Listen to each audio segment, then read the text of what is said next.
magandang hapon mga kaguro and advance Happy New Year 2026. Hello mga kaguro, kumusta kayo? Siguro busy kayo ngayon mga kaguro, para sa paghanda at pagsalubong sa 2026. Pare-pareho tayo mga kaguro. So ito po, nagluluto po tayo ng malagkit. Ito po ay gagawin nating Valenciana mga kaguro, Valenciana ng mga Bisaya. So ayan po, hinugasan ko na po yan ng 3 beses. Ngayon po ay lagyan na po natin ng sabaw. At ito po ay lalagay natin po ito mga kaguro. Pag sinasaing na natin yung ating malagkit, lagay natin dito. Ito. So lagyan na natin po ng sabaw mga kaguro. So, tansyahin lang po natin mga kaguro na tama lang po yung kanyang sabaw.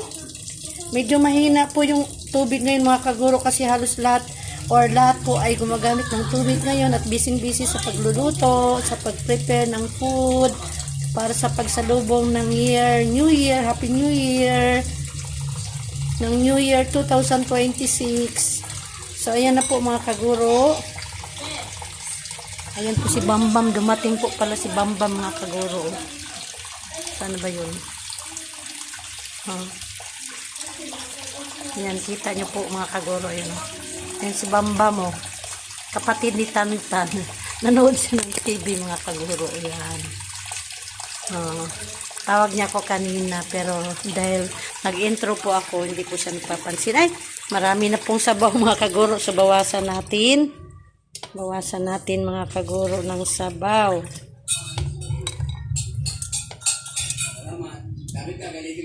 So kung ano po yung sukat, susukatin natin yung bigas. Yan, sa ating kamay kung hanggang saan po. Hanggang dito siya. So yung tubig din po, hanggang dito yung bigas. So hanggang dito din po yung magiging sabaw. Yung tubig niya. Katin din po natin yung tubig mga kaguro. So ayan na po. So ayan po, pareho lang po yung sukat ng bigas at saka sukat ng tubig.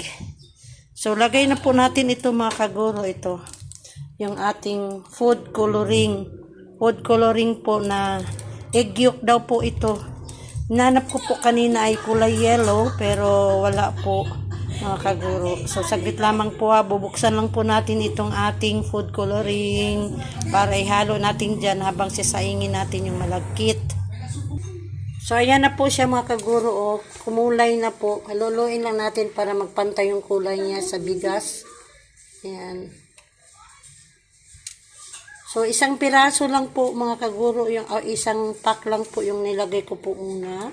Siguro dagdagan natin po ito ng mga kalahati.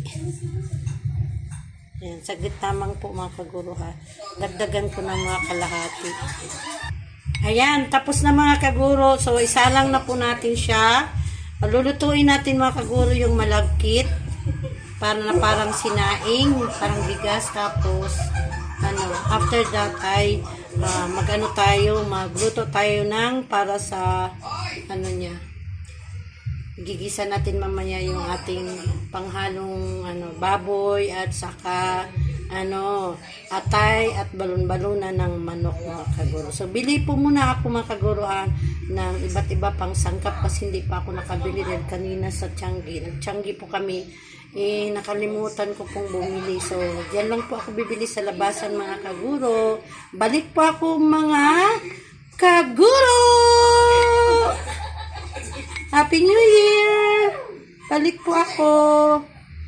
So, ayan na mga kaguro. Sinalang ko na dito sa kalan.